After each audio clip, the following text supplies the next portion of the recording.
So welcome everyone. This is the next lecture in self-supervised learning. Last year we have looked at mostly foundational aspects such as architectures like transformers or RNNs. Of course, augmentations are here because they're really important in self-supervised learning. And we also touched a couple of algorithms like SimClear and MoCo. And today we are going to build up on these algorithms, SimClear and MoCo. These are the architectural sketches taken from the respective papers. But if you look at them closely, and I've taken that from this blog post here, they look really similar. Yeah? So we have an image that comes as two views, so using two different augmentations, V and V prime, and they are encoded by neural networks, for example, ResNet 50 or ResNet whatever, and then they are therewith embedded as a vector. So these are usually the activations after the average pooling. These embeddings then get projected by another function, which is a small MLP most of the times. And then this projection Z, and so far MoCo V2 and SimClear do always the same.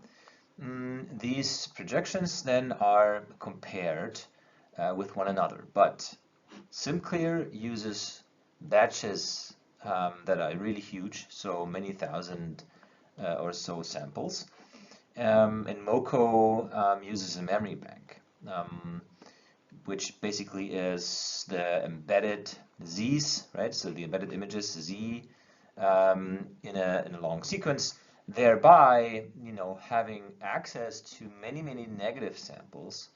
MoCo also introduced this momentum or exponential moving average, so momentum update, that's what they call it. So which is basically mixing the new network here with the old network that we had here. So and that helps. And today we will simplify that even more with BYOL, and then later Yusuf will tell us everything about VICReg. Just a little bit of a history, because in these 2-3 years a lot of things happened, and so 2019 MoCo, the first version, was proposed. It introduced the contrastive loss and the memory bank, and SimClear then added the projection head and said we don't need the memory bank, but we need huge batches, which kind of says we need to have like huge GPUs. But it outperformed MoCo, and then just a few months later, MoCo, the authors of MoCo pushed the V2 paper, which basically is a 2-pager or a 3-pager, saying, hey, if we add the projection head like SimClear and more augmentations to MoCo, we can outperform SimClear. And so the new papers now, later the same year in 2020, just says, okay, we will add a very simple loss between the two networks. We'll add another network that we now call predictor. And the cool thing is we don't need any contrastive loss, so no negative samples, which was debated for a little bit, and we'll see about why. But the cool thing is BYOL outperforms pretty much everything and everyone so far. And then VICReg came and said, yeah, sure, we don't need any contrastive loss. We also don't need any huge batches. We don't need any batch norm. No memory bank. But we need the V and the I and the C, and we'll talk about what that is. and so we reach similar performance as BYOL. We don't outperform BYOL with VICReg, but we have much more freedom in designing our system. So today, BYOL and VICReg. So BYOL is short for Bootstrap Your Own Latent, and what we mean by Bootstrap will become clear a little later. So this is the architecture that we kind of recognize from the slides before. We still have an input. We still produce two views, v and v prime from x. We embed the two views into y and y prime. We project these into z and z prime. And now the new thing is prediction network Q, and that predicts a vector p, which is basically supposed to match z prime. So the L2 loss kind of compares all these elements and the vectors, sums them up, and that's our loss. The rest is pretty similar to the other networks, so we still have a momentum update of F and G. P isn't updated, or P, there's no P prime, so this whole structure is asymmetric. The gradient flows only through these networks that have this theta here, so all these parameters are updated, and the parameters Xi here are updated through the momentum update. Okay, let's have a look at the idea of what's going on. So let's say we have our theta, or parameters theta, so the network F and G, and we look at the embedding that we produce in the space, and each of these backprop updates, gradient updates, produce this path through parameter space, right? Now what we do is the target network. This is this one here, and we all also sometimes call it teacher. While the online network here is also called student. The target network, the teacher, is updated via an EMA, so exponential moving average update, which means we kind of decide, okay, how much of this position and how much of this position do we want in this weighted kind of update. So let's say 90% of this position and 10% of this position, which basically moves this guy here, and then we see that the network, or the network parts that correspond to the parameters Xi, don't really hit the same space in parameter space, or hit the same location in parameter space, but it kind of is dragged into this direction. Let's talk a little bit about the details of what's going on and what the people in the paper said they do, and then come to kind of intuition of what's going on. The augmentations that we use are pretty much the same as in SimClare. We select, for example, random patches within the original image, and then resize this down up to the original size. No? We sometimes do horizontal flips, no vertical flips though. We do the known color distortions, so changes of the brightness, the contrast, the saturation, also hue adjustments, and random grayscale conversions. So some images stay colored, and some are chosen to then become grayscale. We also add Gaussian blur and solarization. Good. The encoder now is a ResNet 50, but also comes in deeper versions. F is called the base encoder. The representations Y that we pull out from the ResNets are, as I said, the average pooling layer activations.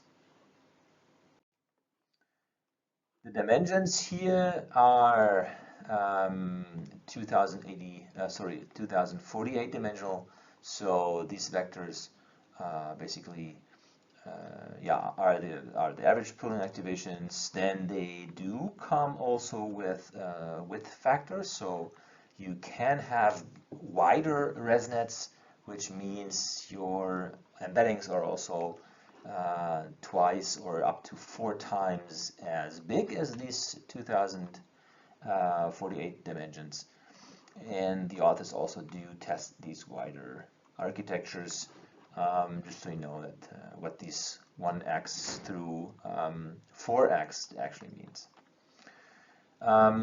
These projections and also the predictions have small dimensionality. They are projected by these MLPs. Let's have a look at what they do. So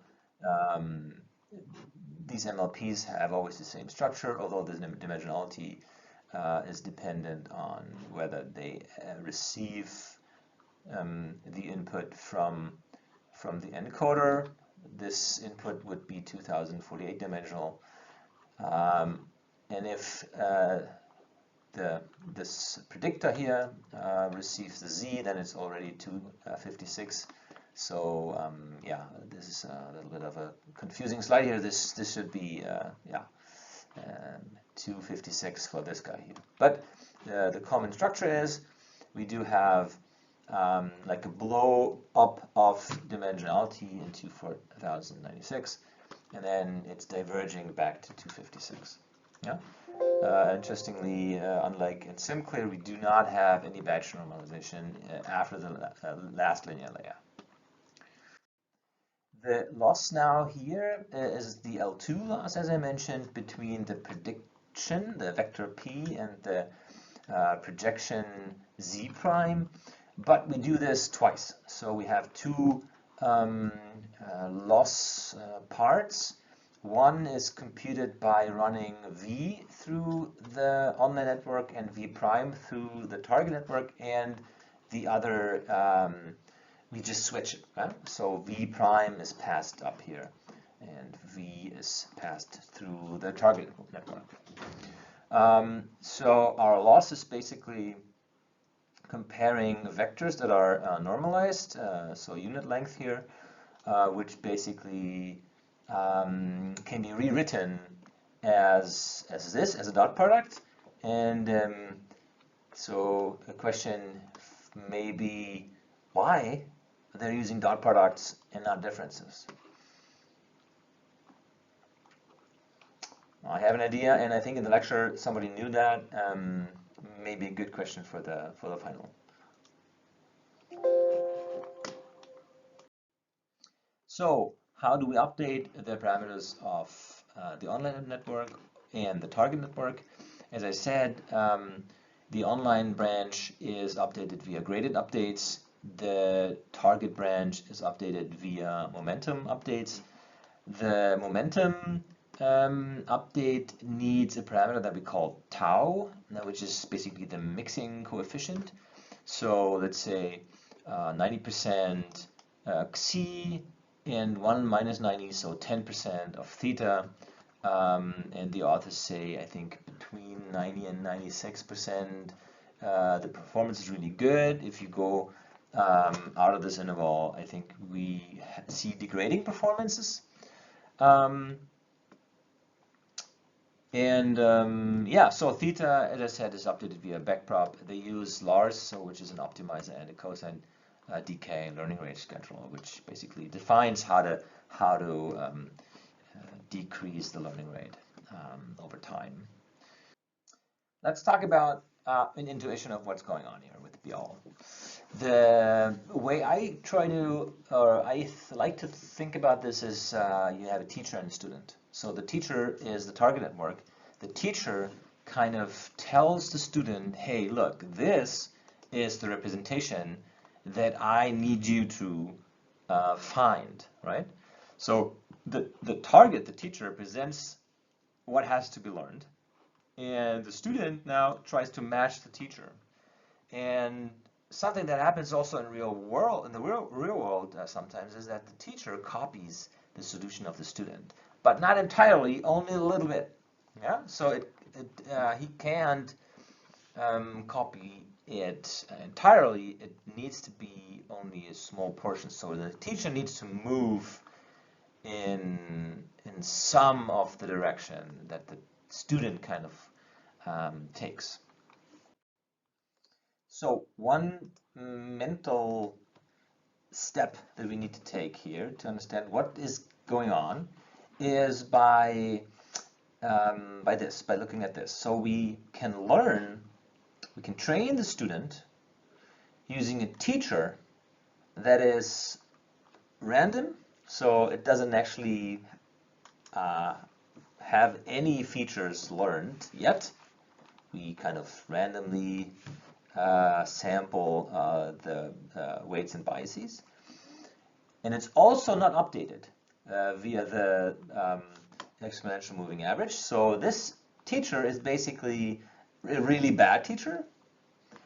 But the cool and interesting thing is that if we train the student to match this bad teacher, it already gets 18.8%, which is way above what we would expect if we sample a random class, right? So we have 1,000 classes, so we would expect an accuracy of 0.1%. So, oh, that's interesting. And if we took the target representation alone, we still would get 1.4%, which is also almost, or more than 10 times as much as we would expect in the random case. So why is that? So, but remember, the random network doesn't mean it's a random representation.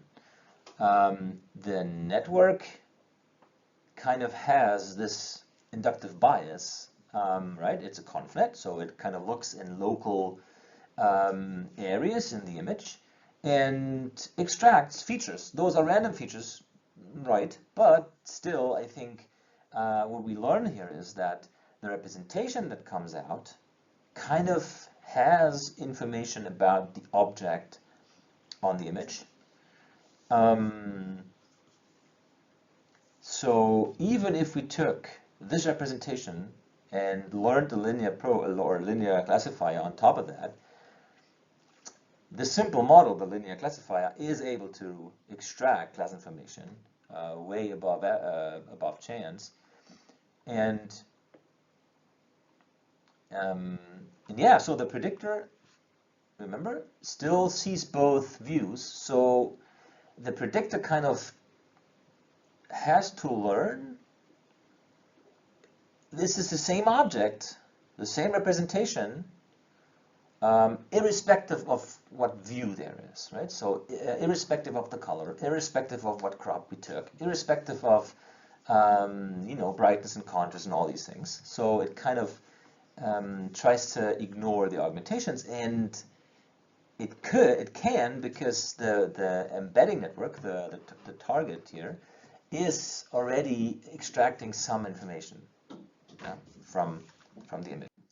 So now if we did the exponential moving average and would update the teacher, we kind of pull ourselves out of the mud, out of the water, and that's why it's called bootstrap beyond latent, right? So the student gets better, it gradually extracts more information, a better representation, a representation that is kind of capturing the semantics of the image. And that learning step, or these steps, are kind of copied a little bit by the teacher and gradually is creating a better representation, a more semantic representation that the student then can use as a training goal, as a training target. And that's why it's called bootstrap beyond latent. So the core of this thing is really the predictor, right? So the predictor needs to learn, or is supposed to learn, that no matter what the augmentations are, the underlying object the content, the semantics of the views are this. Yeah. So it kind of learns to see through or ignore the augmentations, and through this iterative process, the representations become increasingly semantic. So they are stripped from the variability that comes from the augmentation. Yeah, and the augmentations kind of don't change the label. So this is cool that we do have these kinds of augmentations, these changes that do not change the label, that are label preserving. Yeah, and so the target network kind of serves as a sparring partner, as a moving target. So in this sense, it doesn't really matter if we start with a good representation. It's basically it doesn't matter as long as there is some information that is semantic, and then we can extract that and build on top of that, and the target moves a little bit along and creates a better target. So we move as a teacher. Sorry, the student moves a little bit better, and so this is kind of going up and up and up. Yeah. So let's have a look at the results, because they're really good. BYOL outperforms the entire competition that we already know of. We've seen CPC v2. This is the contrastive predictive coding scheme for images, SimClear and MoCo, and BYOL outperforms them. The gap between the competition sometimes is a few percent, which is significant. Though sometimes below 0.1, or sorry, below 1%, which could be due to differences in the setup, and the way they sample from the training data, and all these different things. So I don't think this is something that you need to learn by heart. So that BYOL is 1% better than the rest. It could be different in your data set. Yeah. But it's a good one. It's a good algorithm, and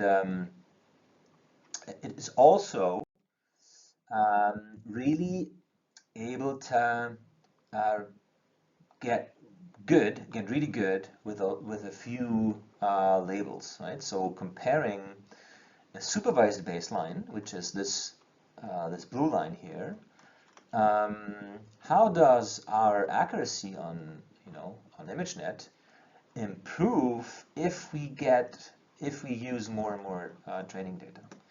And if we only use 1%, so we use BYOL for pre-training the whole network, the whole embedding network, and then fine-tune it by using 1% or 2% or 50% or so of the training data. We see that BYOL already knows a lot of information about the images, and is really good, only using 1%, and outperforms the supervised baseline by a huge margin.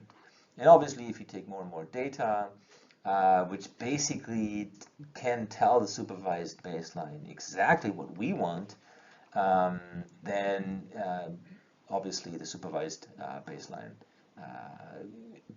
outperforms BYOL. But I think what you should get as a take-home message is that if you have a data set, I don't know, medical data, or really niche data that has no labels, or really little labels, pre-training with self-supervised embedding network is really the way to go, because it kind of allows you still to perform really well.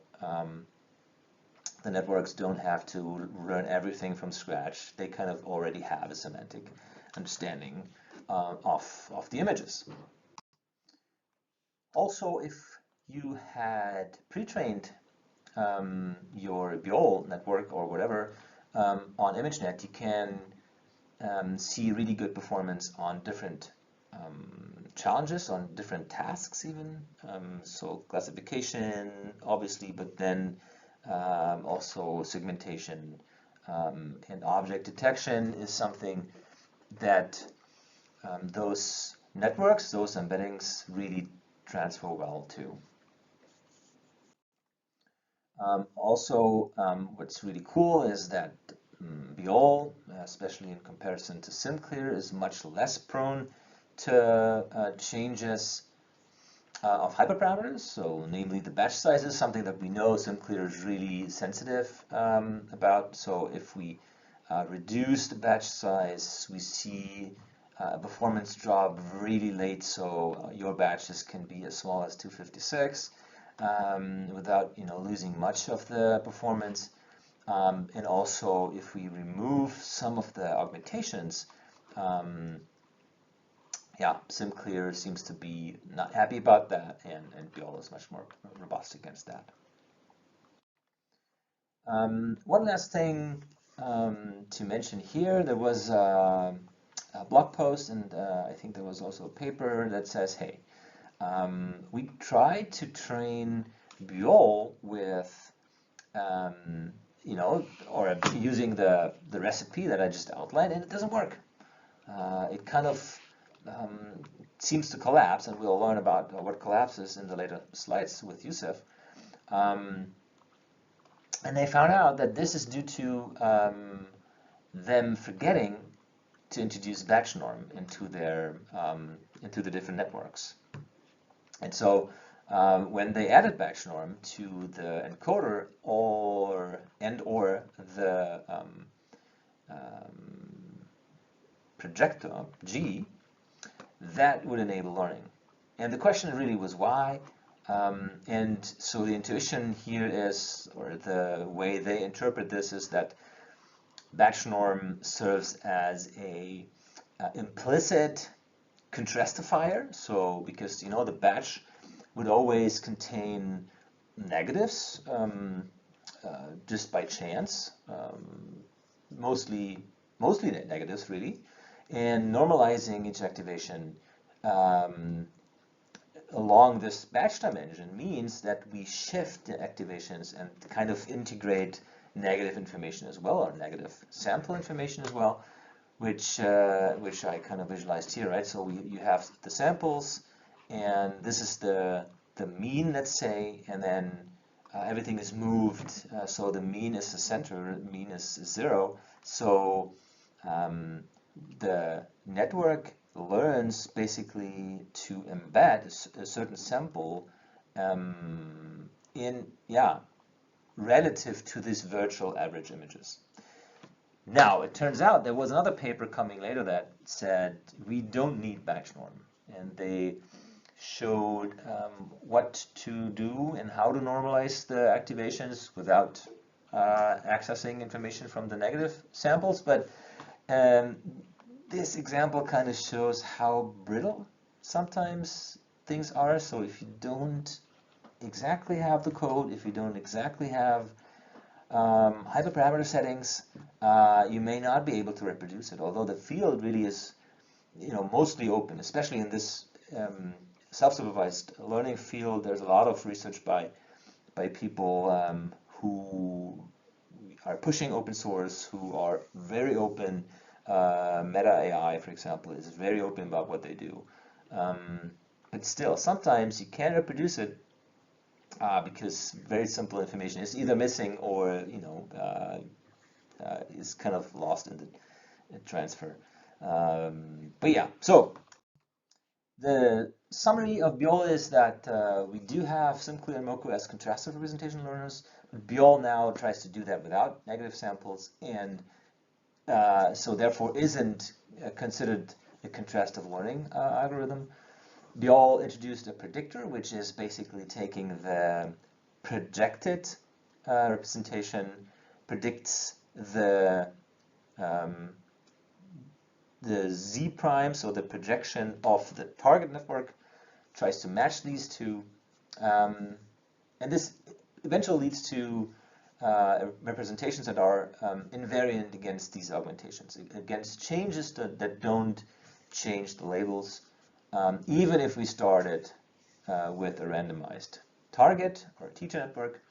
BYOL does not suffer from representation collapse and outperforms SimClear and MoCo maybe just slightly. In some cases, there is a huge gap, but yeah. So, what is representation collapse, and what is VICReg doing against that? We'll learn in the second part of the lecture. Bye for now.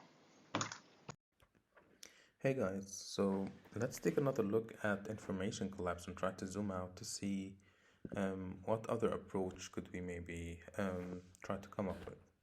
So suppose you have a data set that contains images of dogs and cars, and you want your model to learn some useful features using self-supervised learning. So what would these features would look like, or what would they be? Well, at a very high level, if we're really lucky, the model would get some understanding and represent some features like the eyes, the ear, if there's some smile in there, if there's a window or a wheel or a lamp. And then these features can be used to very easily discriminate between a dog and a car. And the features don't have to be binary, so they could also be something like color, which is distributed in some way.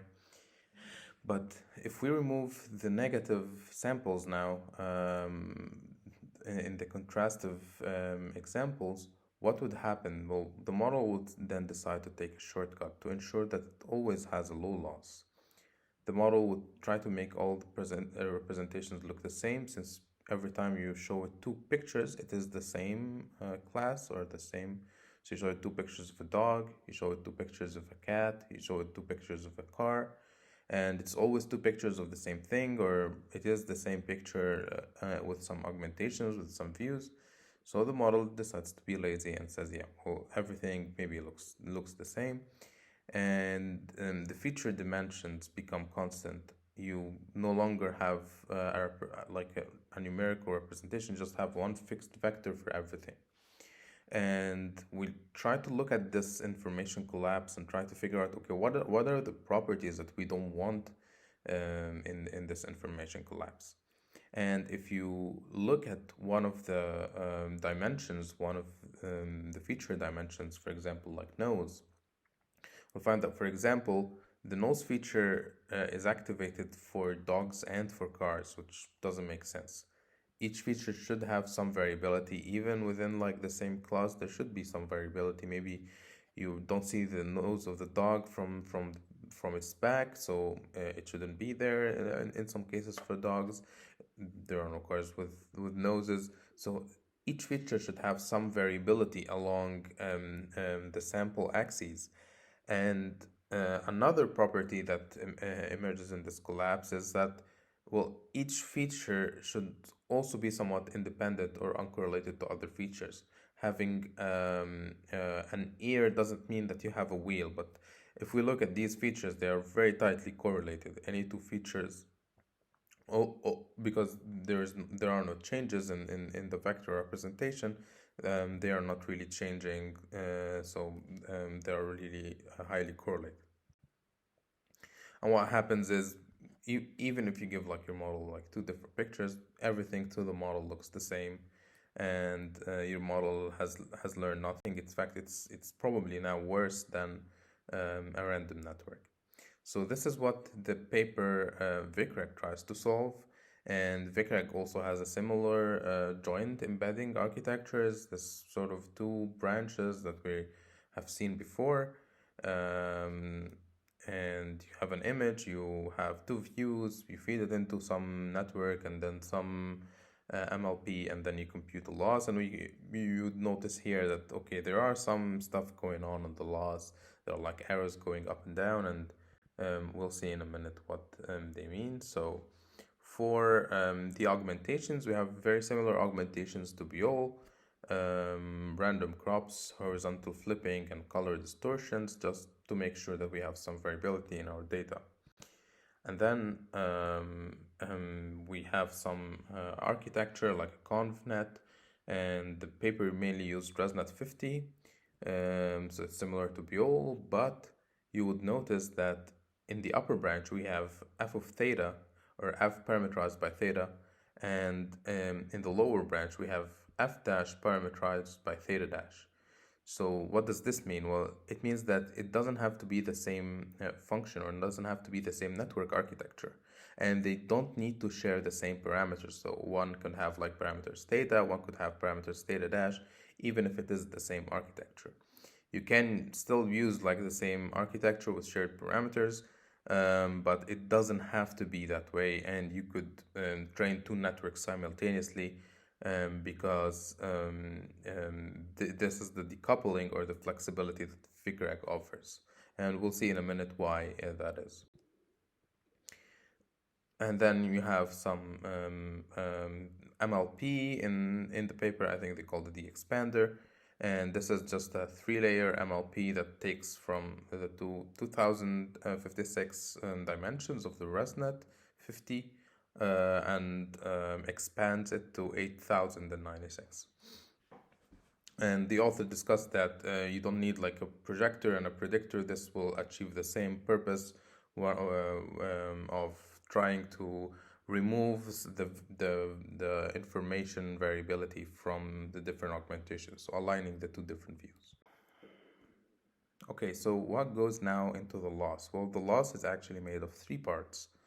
The first part is this variance loss. So the variance loss, it tries to ensure that each feature dimension, each feature coming out of the model has some variability over the samples. Like if, for example, the nodes needs to be changing over all the samples. Not all of the samples have the same value. And it simply maintains the standard deviation over the dimension above a certain threshold. So it's a hinge. It uses a hinge loss. We don't really need like maximum variability, but it needs to be above a certain threshold. And below that it's penalized. Above that it's not really doesn't really matter. And this loss is computed over the batch over the batch dimension for each of the features dimensions, and then you aggregate or take the average of these variance losses.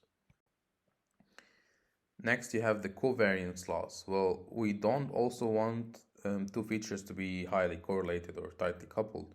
And we can just do this by computing the covariance of all the features in a given batch. And then we pretty much want to have an identity matrix when we compute the covariance. Of course, this is not the case when you're training the model. So what can you do? Well, you then decide to push the off-diagonal terms to 0. So the terms here, you would try to push to 0, and this will hopefully get you to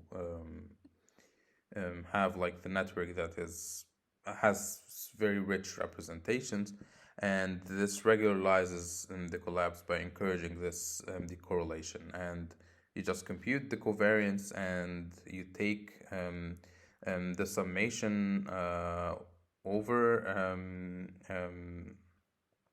the summation of the off-diagonal terms, and you just normalize this by the number of dimensions, because otherwise it would be a very large term, and it's then the covariance per term or per dimension, and this is what you're trying to penalize.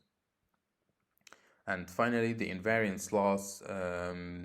This is the main contrastive learning objective that tries to ensure that we have the same image or are looking at the same image regardless of the augmentations. So it ensures that we're learning semantically meaningful features, and we can do this by just using a very simple mean squared error to both branches, just making sure that they are outputting a very similar vector to one another. And this is it. And then the final loss blends these 3 terms. So you have one coefficient for the variance loss, one coefficient for the covariance loss, and one coefficient for the invariance loss. And this is, you have some mixture between all of these losses, or some ratio, And the main ratio, or the ratio that the authors found to use best was 25 to 25 to 1, with the variance, invariance, and then the covariance has the lowest. Okay, now let's look at some of the results of VICReg.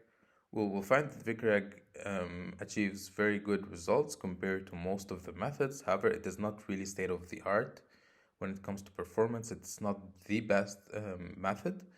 However, it is very close to the best methods. It outperforms MoCo and SimSiam and other and SimClear.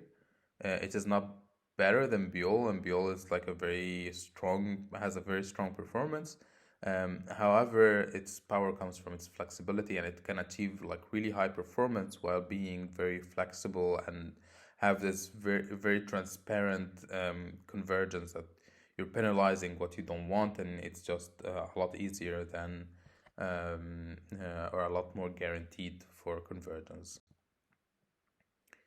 And one of the very interesting experiments that the authors conducted was, okay, let's take the variance and covariance loss, because this is something you could apply to virtually any network, and see if they help other methods. And they found that they actually do help other methods. So if you take, for example, BYOL and you give it just the variance loss, it achieves a much better performance than without regularization, or without like the variance and covariance regularization. And also the variance and covariance regularization do improve its performance. And this is also the same for SimSiam, which is a different method that we haven't talked about, I believe. But just with the same motivation of other joint embedding architectures. And you can even have like different setups. So we know that for all of these methods, there's the momentum encoder, there's the batch normalization, which is very important, and sometimes you need to stop the gradient from one branch, like for the exponentially moving average, there's no gradient flowing. And they tried like these different setups, but they found that in most setups the variance and covariance loss really do help other methods as well, because they're really targeting the information collapse. And one of the interesting studies as well was how do you pick regularization coefficients, and this sort of tells us that VICReg is sort of not a magical solution, and there's still some thought that needs to be put into how you're doing the regularization. So in some cases where you have like a very high coefficient for just one of the losses, you would end up in most cases with collapse, because your model would just then decide that this is the most important loss. Other losses are not really important. This has like the highest coefficient, so I will just focus on this loss. This also sometimes happens when you have very equal ratios, so like a 1 to 1 to 1, like an equal ratio, would just give the model will not give the model emphasis on what it should be trying to do, and then it might like opt to, okay, if I just make some random features, randomly sampled features, sure, I will not have invariance, but I'll have like the covariance and the variance loss, which is good enough for the model. So you need to be careful how you're choosing your coefficients. In most cases, having a higher variance and invariance loss compared to the covariance loss ensures that your model does not collapse, and the performance varies a little bit with with these differences, but in general, this was what the authors found to work best. And it ensures that the model is always focusing on having some variability in the features, and that these features are encoding the same information from both images. And then the covariance ensures that, yeah, we'd also still have different features.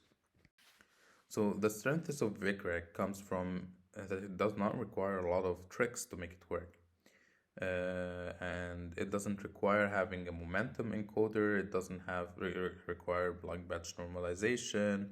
It doesn't require like a large batch. It doesn't require having sort of a predictor after the first MLP. So, and it can operate with two different independent branches. Like you don't need to share the weights between the two branches, and they could even apply you could even apply different data modalities. So it doesn't even have to be images, for example, in both branches. Maybe you have like in the lower branch you have like a in the paper they had the experimented with audio data. So they had an audio model that took like some audio data, and in the upward stream they had some image data.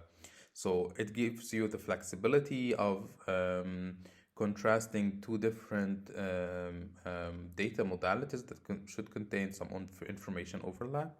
And this is where it's really powerful, that it's not really as stiff as other methods where you have like the momentum encoder. You need to ensure that it's like a copy of the other branch. So it's very powerful in its flexibility and in its really simplicity of making it converge just by defining what you want in the losses. And I have personally used VICReg in a recent project on the Vesuvius challenge. So without getting into the details of the challenge, the problem was that we had like some 3D segmentation with UNet architecture, and we had like we had so much data to work with, and these are just 3D images from CT scans. So we had so much data to work with, but we had very, very, very few labels compared to that. And the idea of the project was to take the unlabeled data, pre-train with VICReg, and then use this pre-trained model to fine-tune it on the ink that we have, or the data of the ink that we have. And it's a very complicated data domain because you usually have like you have these stacks of like the CT scans of 3D data, and the data itself is very noisy from the scans, and it's very diverse, so it's quite challenging. And in this project I found that most of the other approaches like BYOL and SimCM and this other stuff would just collapse and would not learn anything. But VICReg succeeded in converging and showed like better ink signal than other pre-training models as well. And you could fine-tune just the decoder. So you freeze the encoder that is pre-trained from VICReg, and you just fine-tune the decoder to see like how good are the representations coming out of the encoder. And for like a random encoder you don't like see much, and it's like very, very noisy. This almost resembles the raw data. But for VICReg you see like some letter structures. There are like some correct letters and in the beginning, and you can also see like how the lines are oriented and so on. So it's a really powerful technique also when you're exploring different data domains that are trickier and have some convergence constraints. Okay, so how do you debug your model when you're doing the training? Well, there is like the tricky part where we don't really have some concrete metrics like accuracy or the F1 score or whatever. So how do you make sure that your model is learning? Well, if the model collapses, the loss is decreasing.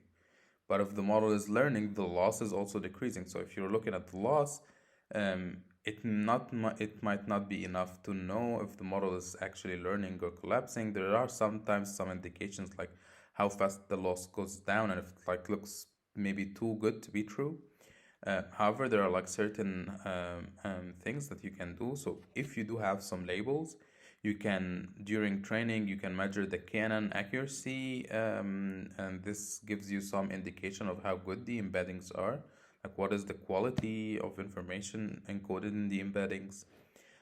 Another alternative to do when you don't have any labels and is to look at the standard deviation of the normalized alto distances between samples. So if you take any two random samples, you compute the alto distance between these two samples, and then you take the standard deviation of the alto distances.